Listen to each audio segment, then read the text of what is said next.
Assalomu alaykum. Tushda mushuk ko'rishni shunchaki bir tasodif hisoblaysizmi? Ammo yo'q, bu shunchaki tasodif emas. Mashhur islomiy tush ta'birlari mutaxassislaridan biri Ibn Sinin quyidagicha ta'kidlaydi. Tushda mushuk ko'rish bu ogohlantirish bo'lishi mumkindir. Shu boisdan bugungi videoda biz tushda mushuk ko'rish baraka yoki xiyonat yoki balo shular haqida gaplashamiz va quyidagi savollarga, ya'ni tushda mushuk tirnasa nima bo'ladi? Mushuk tishlasa nima bo'ladi? Xullas, mushuk bilan bog'liq barcha narsalarni ko'rib chiqamiz va hammasini islomiy manbalarga tayangan holda ko'rib chiqamiz. Va bu bizning har doimgi va asosiy qoidamiz bo'ladi. Islomiy manbalarga ko'ra mushuk asosan ikki xil ma'noni bildiradi. Birinchisi, xizmatchi yoki qo'riqchi. Agar mushuk uyingizda tinch yurgan bo'lsa, bu oilangizga xizmat qiluvchi yaqin bir inson belgisi sifatida qaraladi. Shuningdek, o'g'ri yoki ayyor kishi. Ko'plab hollarda mushuk uyingizda baliqchilik qilayotgan, sizga bildirmasdan zarar yetkazmoqchi bo'lgan ayyor insonni anglatadi. Ibn Sinin aytganlaridek, mushuk bu uy ichidagi o'g'ridir. Endi mushukning harakatlari, ya'ni xavfli belgilari. Mushuk tishlashi yoki tirnashi bu tush ko'ruvchi uchun og'ir signal hisoblanadi.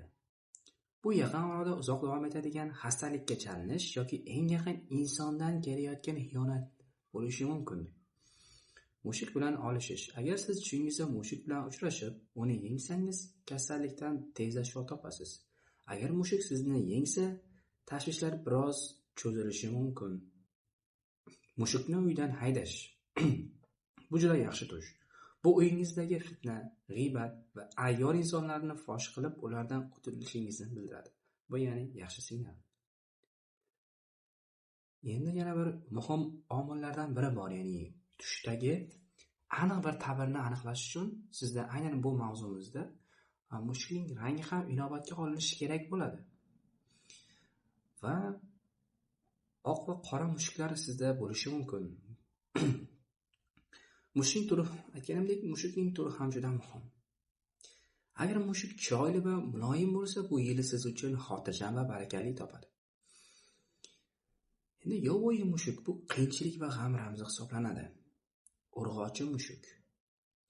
Bu ko'pincha hayotingizdagi ayyor o'zgaruvchan fe'l-atvorli ayol kishiga ishora qiladi. Endi biz har doim ham bunaqa narsalarni faqatgina islom diniga tayanib aniqlashimiz kerak. Shunchaki bir ilmiy maqolalarga emas.